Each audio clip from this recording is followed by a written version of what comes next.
Le thème de ce soir, c'est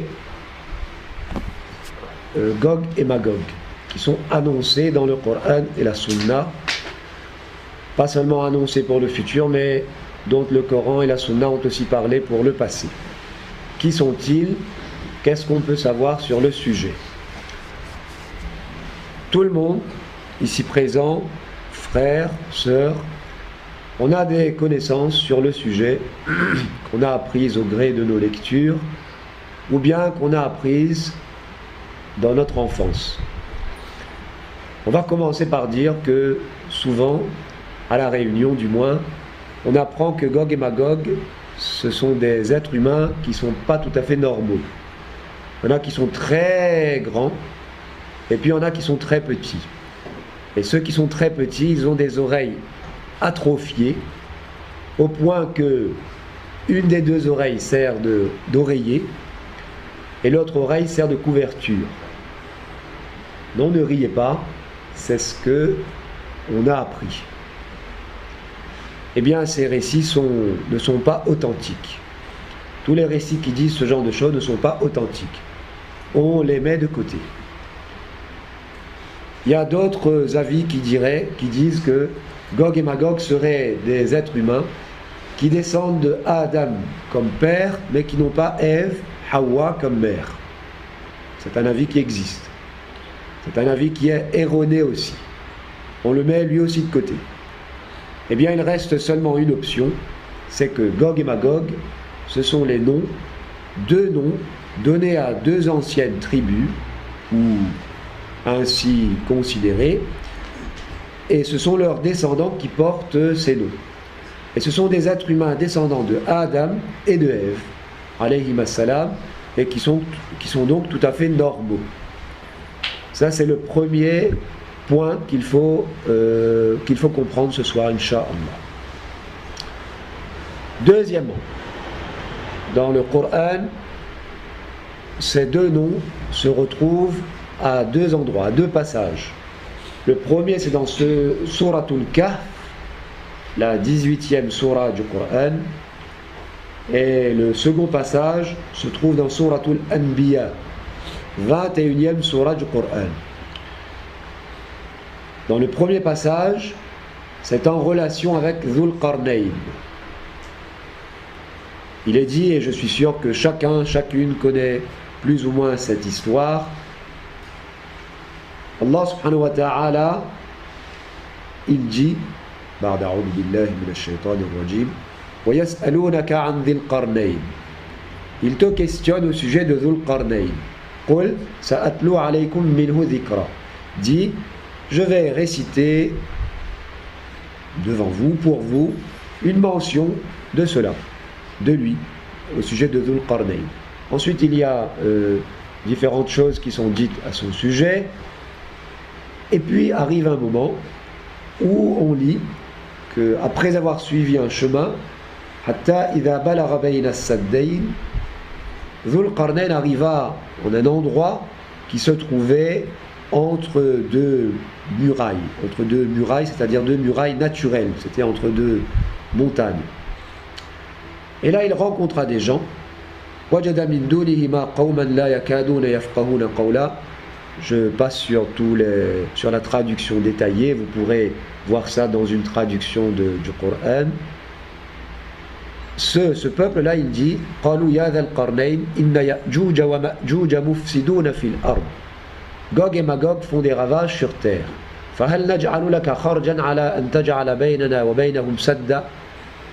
Pourrions-nous te donner un tribut, c'est-à-dire un salaire ici, pour que tu construises une barrière entre nous et eux, afin qu'ils ne puissent plus passer et qu'ils ne puissent plus venir faire les ravages qu'ils font. Ensuite, il y a les détails que tout le monde connaît, tout le monde a entendu parler, où il est dit, Allah subhanahu wa ta'ala, il nous raconte que Dhul Qarnayn dit non, je n'ai pas besoin de ce salaire-là, mais aidez-moi, apportez-moi votre contribution pour en tant que coup de main en quelque sorte, et je construirai pour vous un remblai qui se situera entre vous et eux. Apportez-moi donc des blocs de fer. Ensuite, il y a plusieurs choses. Il y a du cuivre fondu aussi qu'il demande pour qu'il le déverse dessus. Et à la fin, il y a une muraille comme ça qui est bâtie entre ces deux montagnes. Et Dhul Qarnayn de conclure Hada rahmatun min Rabbi. Ceci est une miséricorde. La présence de cette muraille ici est une miséricorde, c'est-à-dire une faveur, c'est un don de la part d'Allah, de la part de mon Seigneur. فَإِذَا جَاءَ وَعْدُ رَبِّي جَعَلَهُ دَكَّاءَ. Lorsque la promesse de mon Seigneur viendra, se réalisera, eh bien il rendra cette muraille-là quelque chose de complètement nivelé. C'est-à-dire que là, c'est une forte muraille qui est bâtie avec des morceaux de fer et du cuivre fondu, mais viendra un moment où ce sera complètement nivelé, et donc ce sera ramené au niveau du sol. Et la promesse de mon pourvoyeur, de mon Seigneur, est vérité. Ça, c'est le premier passage. On voit qu'il est fait clairement mention de Dhul Qarnayn, non seulement Dhul Qarnayn, mais de Ya'juj et Ma'juj pour quelque chose du passé. Et dans l'autre surah, la surah Al-Anbiya, 21e surah, là-bas c'est quelque chose du futur. Hatta idha futihat Ya'juj wa Ma'juj wa hum min kulli hadabin yansilun waqtaraba al-wa'du al-haqq fa idha hiya shakhisatun absaru alladhina kafaru. Jusqu'à ce que, lorsque Gog et Magog seront futihat. Alors futihat, c'est un terme en arabe qui veut dire être ouvert. C'est à la voix passive, ou majhoul. Futihat, lorsque Gog et Magog seront ouverts. En quelque sorte, ils seront libérés. Wahum min kulli hadabin yansilun, et qu'ils dévaleront, qu'ils déferleront de toute colline. De chaque colline, ils sembleront comme ça dévaler, tellement ils seront en grand nombre, et puis qu'ils partiront partout. Partout, ou du moins en cet endroit-là. Waqtaraba al-wa'du al-haqq, et la promesse vraie se sera rapprochée. Ce sont les deux passages du Coran où l'on lit ces deux termes. Et puis dans la Sunna, c'est-à-dire dans l'ensemble des hadiths, on trouve ces termes mentionnés de plus nombreuses fois encore. Il y a, et vous le savez tous, dans le hadith relaté par An-Nawas, qui parle de la prochaine venue de Dajjal, du faux Messie. Il y a qu'à la fin, lorsque le vrai Messie, Jésus, Isa alayhi salam, aura terrassé le faux, il va recevoir des gens et puis il va les consoler par rapport aux grandes difficultés qu'ils auront eu à faire face sous le règne du faux Messie sur terre. Et pendant qu'il sera comme ça, dit le hadith, Rasulullah sallallahu alayhi wa sallam dit, Allah subhanahu wa ta'ala, il va révéler à Isa que là, je suis sur le point de faire apparaître, de susciter des gens. Personne n'a la capacité de leur faire face. Et Gog et Magog sortiront alors déferlant de toute colline. Et ils arriveront jusqu'à Bayt al-Maqdis, jusqu'à Jérusalem. Ah oui, et Allah subhanahu wa ta'ala, il aura dit à Isa avant, Harriz ibadi ila Tour, emmène mes serviteurs, c'est-à-dire les croyants, sur le mont Sinaï. Et ensuite, Gog et Magog vont déferler, et ils arriveront jusqu'à Jérusalem. Il y aura le lac Tibériade. Alors si vous connaissez un peu la géographie, et je ne doute pas que ce soit le cas, il y a le lac Tibériade qui n'est pas trop loin, qui est dans la région là-bas de Jérusalem. Il est dit dans le hadith que les premiers ils passeront là-bas et ils le boiront. Et lorsque la dernière vague de Gog et Magog passera là, ils vont se dire qu'on dirait qu'ici il y avait de l'eau. On dirait qu'ici il y a un temps il y avait de l'eau. Et puis Isa alayhi salam, il sera bloqué en quelque sorte sur le mont Sinaï avec les croyants. Et puis ils feront dua avec Allah. Celui-ci enverra une épidémie et les Gog et Magog seront décimés et ils mourront comme une seule personne à cause de l'épidémie. Et puis Isa alayhi salam et les croyants pourront redescendre du mont Sinaï et venir sur terre. Ça c'est un des hadiths, c'est un hadith très connu. Que penser de Gog et Magog? Qui sont-ils ceux qui étaient dans le passé et qui sont-ils ceux qui vont déferler dans le futur? Peut-être que parmi ceux qui sont venus ce soir, il y en a qui s'attendent à des révélations fracassantes et ils vont se dire que là maintenant on va savoir qui ce sont réellement. Nous on ne va pas procéder comme ça, Inch'Allah. On va vous dire qu'il y a deux avis par rapport à un autre hadith. Et puis on va vous laisser, Inch'Allah, avec cette réflexion. Et c'est comme ça que nous nous quitterons, Inch'Allah, ce soir.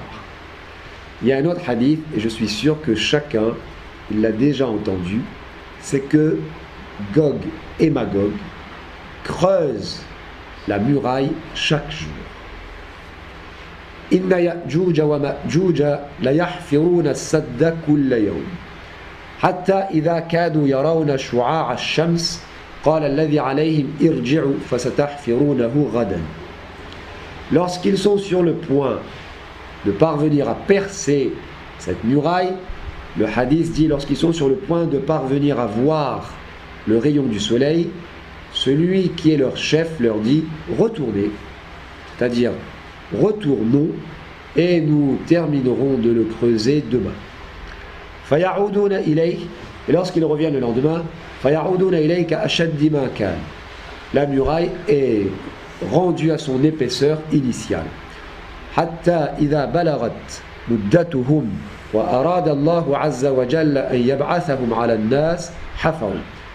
Lorsque viendra le temps imparti et que Allah aura fixé ce temps-là, il aura voulu, c'est une irada takwiniya bien sûr, il aura voulu les susciter pour qu'ils sortent auprès des gens, quoi. Ce jour-là, hafaru, ils vont creuser comme chaque jour. Hatta idha kadu yarawna shu'a'a ash-shams qala alladhi alayhim irji'u fasatahfirunahu ghadan insha Allah wa yastathni. Lorsqu'ils seront sur le point, comme à l'accoutumée, de parvenir à percer cette muraille et donc de voir le rayon du soleil, leur responsable ce jour-là va dire allons nous en retourner, et demain, Inch'Allah, il va rajouter cette formule-là, nous allons pouvoir le percer. Et à ce moment-là, la muraille ne sera pas rendue à son épaisseur initiale, elle restera comme ils l'avaient creusée. Le lendemain, ils pourront creuser, de nouveau il restera très peu, et ils vont sortir et ils vont déferler. Ce hadith est rapporté notamment par At-Tirmidhi Ibn Majah. Ce hadith est une clé pour comprendre les deux interprétations. Il y a ceux qui se sont fondés sur ce hadith, les ulama qui se sont fondés sur ce hadith. La chaîne de transmission de ce hadith est impeccable. Impeccable. Les ulama qui se sont fondés dessus, ils ont dit voilà, c'est la preuve que lorsque Dhul Qarnayn il a bâti la muraille, il a enfermé Gog et Magog derrière cette muraille. Et donc tous les jours, ils essayent de la creuser. Et du coup, l'autre verset, celui de Suratul Anbiya, qui dit qu'ils vont futihat, ils seront libérés à l'approche de la fin du monde, à la fin des temps. De même que le hadith relaté par An-Nawas, qui dit que ce sera après la mort du faux Messie. Ce verset, ce hadith, il parle de ce moment-là où ils parviendront à se libérer de cette muraille derrière laquelle ils sont emprisonnés. Comment ils réussiront à s'en libérer? On vient de l'entendre. Ça, c'est certains ulama. Et il existe un autre avis. Et cet autre avis, il consiste en une vision totalement différente des choses, de la muraille notamment. Et partant de l'identité des Gog et Magog.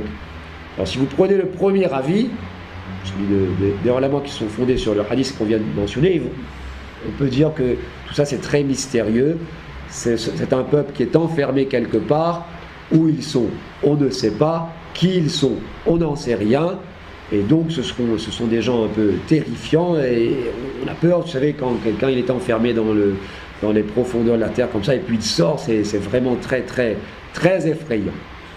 Par contre, la deuxième interprétation, elle est possible aussi. En fait, la première aussi est possible, la deuxième aussi est possible. Une seule est correcte. Mais, bon. La deuxième, c'est quoi?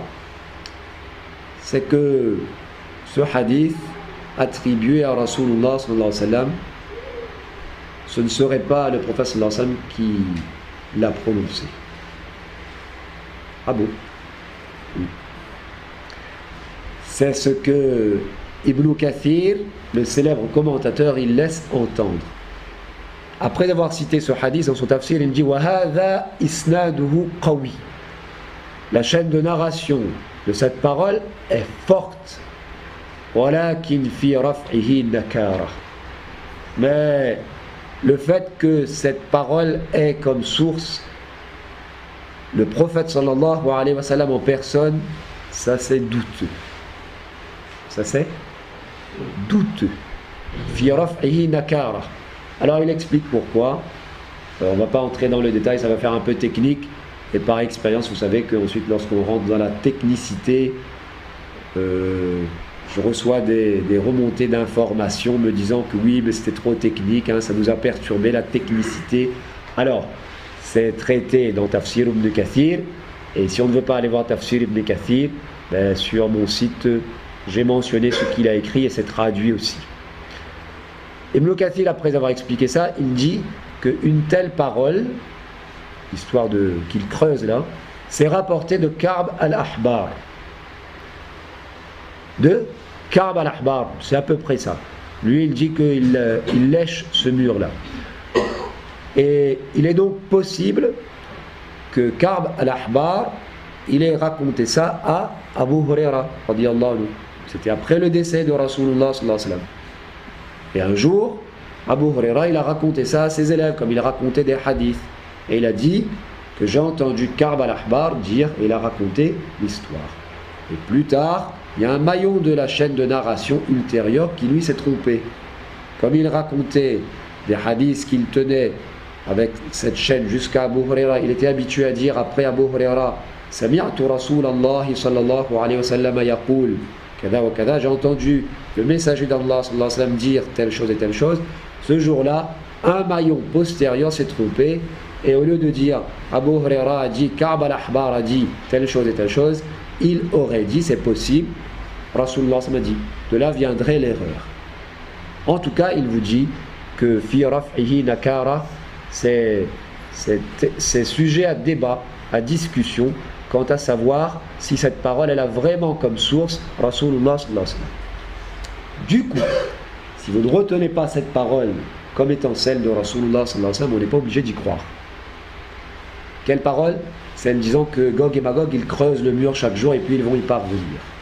Et ça nous donne une autre lecture de tous les textes qu'on avait vus jusqu'à présent. Comment cela? Gog et Magog ne sont pas enfermés derrière une muraille. Ils ne sont pas en train de la creuser. Et lorsqu'ils vont déferler à la fin des temps, ce ne sera pas parce qu'ils auront été libérés tout d'un coup. Non, rien de tel. Une autre lecture. Dhul Qarnayn, il avait simplement bâti cette muraille-là de métal entre les deux montagnes pour leur barrer l'accès et non pas pour les enfermer. Gog et Magog, c'était un peuple tout à fait normal. Bon, normal, ils étaient un peu barbares, on va dire, parce qu'ils venaient pour piller les cités qui se trouvaient de ce côté-ci des montagnes. Ils passaient par un col, une passe, on dit, entre deux montagnes, et puis ils venaient, ils déferlaient par ici, et puis ils venaient. Et Gog et Magog, Dhul Qarnayn, à la demande des gens de ces cités-là, qui étaient complètement saignés à blanc par ces déferlements, ils ont demandé à Dhul Qarnayn de bâtir une muraille. Celui-ci l'a fait. La muraille, elle barrait simplement l'accès. Mais Gog et Magog, ils sont restés de l'autre côté. Ils continuent à vivre normalement en tant qu'êtres humains tout à fait normaux.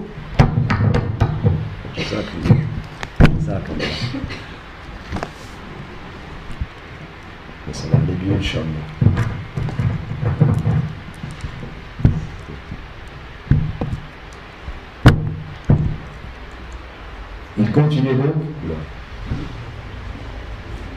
Il continuait donc à vivre tout à fait normalement, comme on peut l'attendre de gens qui aiment piller, quand je dis normalement, de l'autre côté de la muraille. Et puis après, ils sont morts de leur belle mort, comme on dit, et puis ils ont continué à vivre de l'autre côté.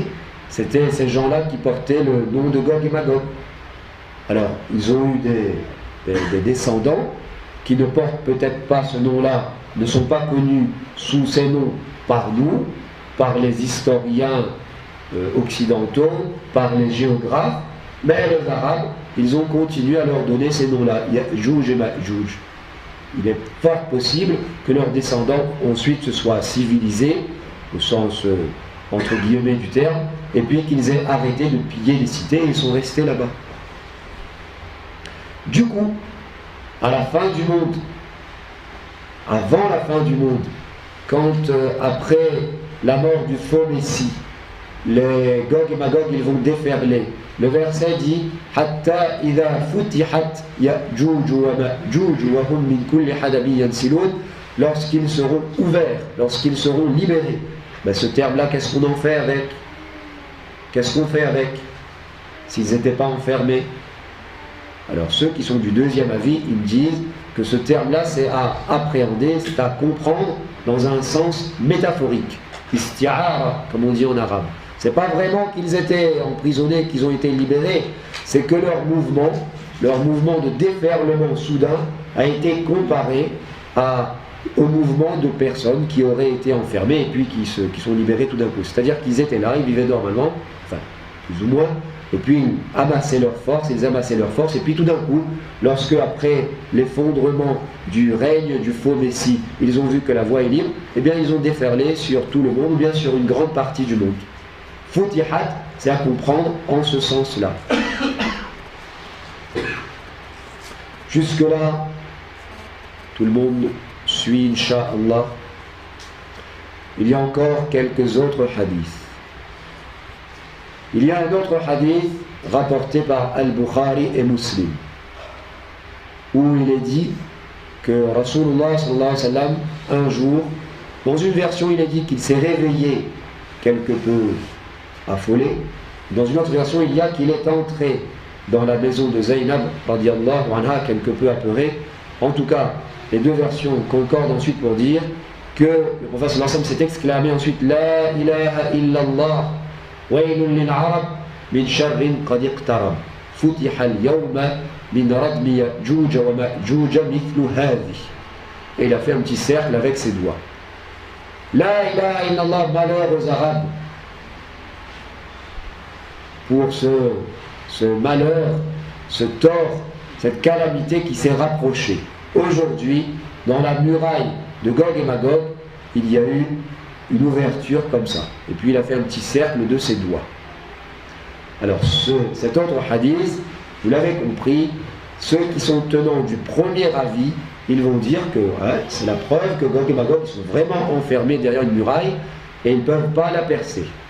Comme on l'a dit, tous les jours, on lui redonne son épaisseur initiale. Allah subhanahu wa ta'ala lui redonne son épaisseur initiale. Mais exceptionnellement, ce jour-là, le jour où le prophète sallallahu alayhi wa sallam, il avait poussé cette exclamation, ce jour-là, ils n'ont pas pu percer, mais il y avait un petit trou. Et puis ensuite, au cours de la nuit, la muraille a repris son épaisseur initiale. Ça, ce sont les tenants du premier avis. Et les tenants du second avis, eux, ils disent qu'une nouvelle fois, ici, c'est une métaphore. C'est une métaphore parce que Gog et Magog ne sont pas enfermés derrière une muraille. Ça, c'est comme une muraille symbolique, si vous voulez. Et puis, il y a eu comme un petit mouvement. Un mouvement de la part de qui? De la part de ces gens qui portent les noms Gog et Magog. Et un mouvement dans quel sens? Ils ont commencé à entrer en mouvement. Et ceux qui sont de ce deuxième avis-là, écoutez bien, ils ont trouvé que, ici, là, dans ce hadith, le prophète sallallahu alayhi wa sallam aurait même fait allusion, non pas au dernier, à l'ultime déferlement à l'époque de Jésus, où il sera revenu, après l'anéantissement du faux Messie, non, mais à un déferlement intermédiaire.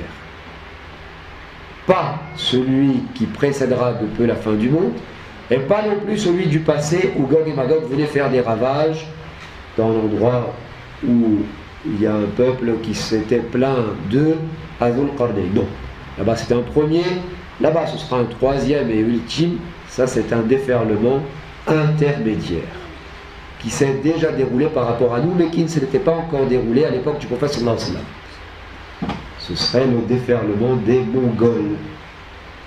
Alors si vous avez des connaissances en histoire, et je ne doute pas que c'est le cas, alhamdulillah, vous savez que les Mongols, sous l'impulsion donnée par Gengis Khan, ils ont déferlé sur une grande partie du monde, et notamment sur les terres, une grande partie des terres musulmanes.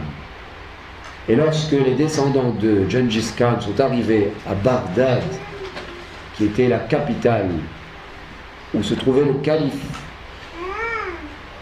des Banu al-Abbas, le calife abbasside, ils ont mis à sac la capitale, Bagdad. Et la civilisation arabo-musulmane, elle a reçu un coup terrible à cause de ces invasions mongoles. Alors ils sont allés ensuite jusqu'en Syrie. Ils ont conquis une première fois la Syrie, et c'était, à l'époque c'était plus tard, hein, parce que si vous suivez un petit peu, Bagdad c'est en Irak, et puis ils venaient là-bas de Mongolie, et ils ont même occupé une partie de la Chine, ils sont même allés un petit peu en Europe orientale là-bas, et ici c'était les terres musulmanes, et ils sont arrivés jusqu'en Syrie, qu'ils ont occupé une première fois, et ça a provoqué un sursaut de la part des Mamelouks. Alors si vous regardez dans des livres d'histoire, où maintenant les jeunes ils ne consultent plus beaucoup les livres d'histoire, ils ont Google à portée de main et à portée de clic. Si vous allez consulter l'histoire, vous allez voir que ensuite les Mamelouks sont arrivés au pouvoir, ils ont refoulé les Mongols.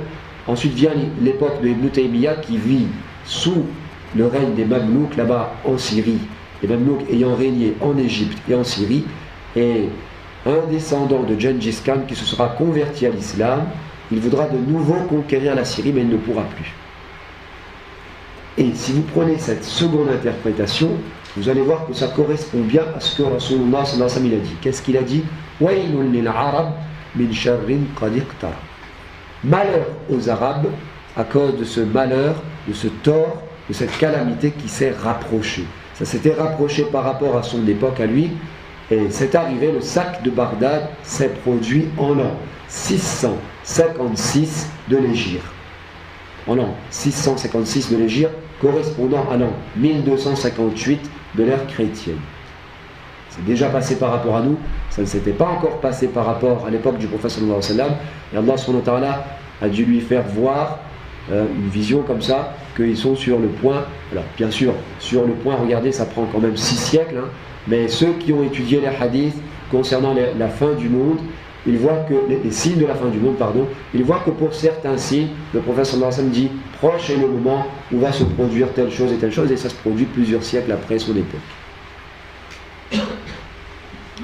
Nous avons donc deux grandes interprétations. La première qui dit que Gog et Magog, ils sont enfermés derrière une muraille qu'ils essayent de creuser et ils y parviendront. Ils y parviennent, mais ils ne parviendront à complètement la percer qu'avant la fin du monde, et là ils pourront déferler. Ce sera l'époque où Jésus, Isa ibn Maryam alayhi salam, sera déjà retourné sur terre. Et ensuite ils mourront d'une épidémie. Première interprétation. Et à l'époque du prophète sallallahu alayhi wa sallam, sans pouvoir complètement anéantir la muraille, ils avaient réussi cependant à y faire un petit trou avant que, au cours de la nuit, la muraille soit rendue à son épaisseur initiale. Deuxième interprétation, le hadith parlant du fait qu'il creuse la muraille n'a pas pour origine Rasulullah sallallahu alayhi wa sallam. À ce moment-là, ça nous donne une vision totalement différente. Ils ne sont pas enfermés derrière une muraille, il y avait seulement une muraille qui leur barrait l'accès à ces cités précises dont les habitants s'étaient plaints à Dhul Qarnayn, et ils ont continué à vivre là-bas. Leurs descendants sont toujours là, quelque part, même si on ne les connaît pas, nous, sous ces noms-là.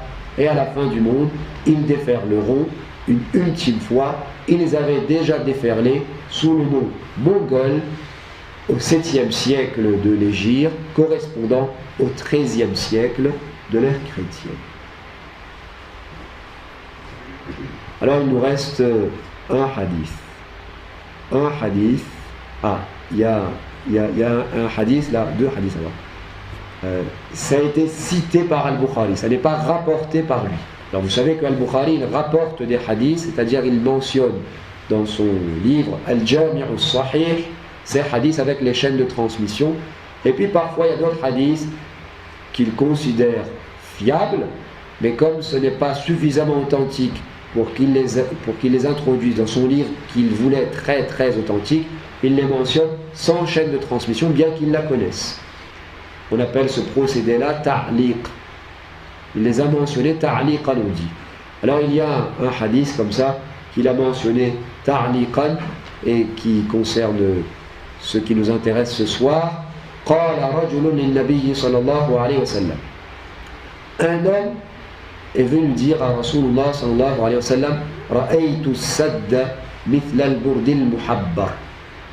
قال رأيته. Un homme est venu dire à Rasulullah sallallahu alayhi wa sallam, j'ai vu la muraille.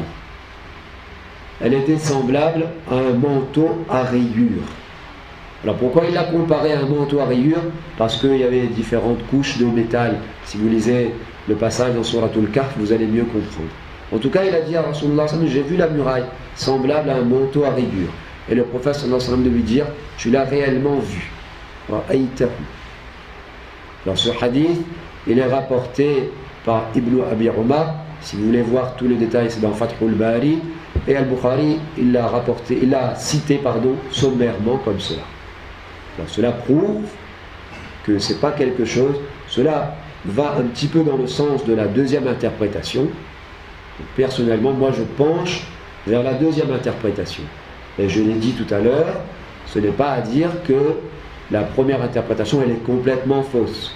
Moi je penche vers la deuxième interprétation que j'estime être l'interprétation correcte. Vous trouverez d'autres personnes qui penchent vers la première, qu'ils estiment être l'interprétation correcte. Allahu a'lam. Et ce hadith-là, il prouve que ce n'est pas quelque chose de caché. On dit, parfois on entend que oui, c'est vrai, on ne peut pas savoir où se trouve Gog et Magog parce que c'est vrai qu'avec les moyens les satellites actuels, on a fait le tour de la planète, mais il y a encore des endroits qu'on n'a pas pu visiter, qu'on ne connaît pas. C'est vrai.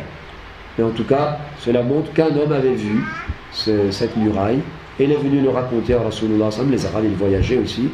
Et le prophète lui a dit, tu l'as vu. Et il y a concernant l'ultime déferlement un hadith que j'aimerais citer. Il est ici. Alors,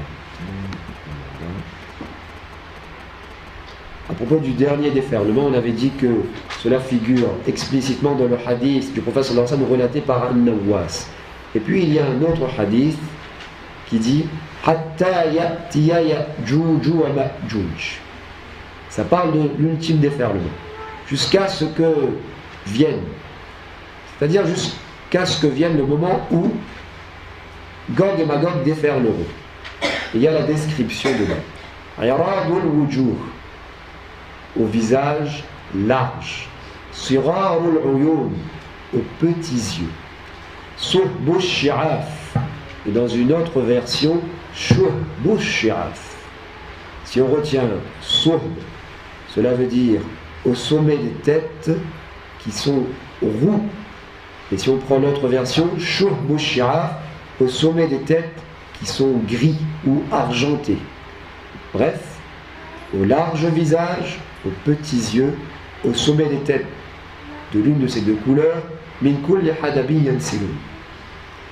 Déferlant de toute colline, ka'anna wujuhahum al-majannul mutraqa. C'est comme si leur visage, dans la largeur, ils étaient des boucliers cuirassés. Alors le prophète sallallahu alayhi wa sallam, il a comparé par rapport aux interlocuteurs qu'il avait devant lui, bien sûr. C'est comme si ici on parle à la Réunion. Alors si je veux comparer quelque chose, je ne vais pas vous comparer ça à quelque chose qui se trouve en Russie là-bas, ou bien, je ne sais pas, en Afrique, ou bien en Australie, ou bien en Inde. Je vais choisir quelque chose que les interlocuteurs ils voient parce que ça se trouve à la Réunion. Alors le prophète sallallahu alayhi wa sallam, lorsqu'il a voulu comparer le fait qu'ils auront des larges visages, il a dit qu'anna wujuhahum al-majannul mutraqa. Les boucliers cuirassés que vous voyez là, eh ben c'est un peu comparable à ça. Allahu a'lam. Ça, ce sera le mot de la fin, presque de la fin. Alors du coup, cela nous pose question, qui était Dhul Qarnayn? Qui était Dhul Qarnayn? Lui qui a construit une muraille enfermant Gog et Magog, d'après la première interprétation, ou bien leur barrant l'accès, d'après la seconde interprétation. Vous avez entendu, j'en suis sûr, qu'il s'agissait d'Alexandre le Grand. Vrai ou pas vrai? Vous avez entendu ça? Non? Ah, le frère Gino, il n'a jamais entendu ça. Alhamdulillah. C'est plus facile d'écrire quelque chose sur une feuille sur laquelle il n'y a rien d'écrit que de devoir effacer pour réécrire ensuite. Alors, c'est bien. Alexandre le Grand. Là, on va dire, Inch'Allah, que c'est pas comme tout à l'heure avec deux interprétations. Cette interprétation-là, elle est à délaisser. Pourquoi elle est à délaisser? Parce que Alexandre le Grand, c'était un mouchrik. C'était un polythéiste. Ibn Taymiyyah, il a écrit ça. Fakhruddin al-Razi aussi a écrit ça. Ibn Hajar aussi l'a repris. Et si vous lisez les qualificatifs qu'Allah subhanahu wa ta'ala il emploie à propos de Dhul-Qarnayn dans le Coran, vous vous dites, il ne s'agit sûrement pas d'un polythéiste. Donc c'est pas lui. Qui ça peut être? Il y a une première tendance des ulama qui disent, lorsqu'Allah subhanahu wa ta'ala il n'a pas dit, ce n'est pas la peine d'aller chercher. Et c'est pas faux. C'est une tendance tout à fait respectable, mais qui n'empêche pas notre tendance d'avoir essayé de faire des recherches et d'avoir proposé. C'est toujours des propositions, ça. On n'en est pas sûr à 100%. Hein, c'est un chercheur indien de l'Inde, musulman, Abul Kalam Azad, qui a proposé le nom que l'on va dire, et sa proposition a été retenue par un grand alim de l'Inde, Maulana Hifzur Rahman Sewharwi, dans son livre Qasasul Qur'an. Lui, il dit que Dhul-Qarnayn, c'était Cyrus II. Cyrus II, qui était un empereur perse. Cyrus II. Et si vous trouvez, si vous pensez que c'est Cyrus II, cela vous donne une indication concernant son époque, et du coup vous aurez une indication concernant l'identité possible de Ya'juj et Ma'juj pour cette époque-là. Cyrus II, il a vécu au 6e siècle avant Jésus. Au 6e siècle avant Jésus.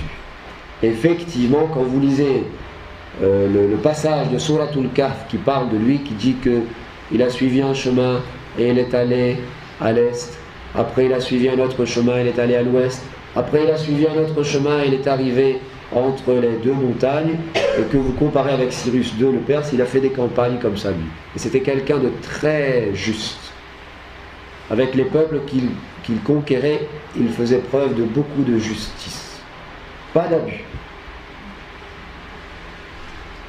Et effectivement, personnellement, j'ai fait quelques recherches. J'avais emprunté un livre qui s'intitule « Histoire de l'Empire perse ». Pour aller voir Cyrus II, là, c'est quoi? Alors, effectivement, on a trouvé dedans qu'en l'an moins 550, normal au 6e siècle avant Jésus, moins 550, il a réuni dans ses mains le commandement des Perses et des Mèdes. En l'an moins 547, il conquit la Lydie à l'extrême ouest de la Perse. Et là, vous ne pouvez pas ne pas penser au verset du Coran. J'ai bien dit, vous ne pouvez pas ne pas penser. Pourquoi? Parce que, comme je vous ai dit, on n'est pas sûr à 100%, c'est possible. Il atteignit le couchant. Alors, c'est pas vraiment l'extrême couchant, parce que l'extrême couchant, ce serait la fin de l'Asie là-bas.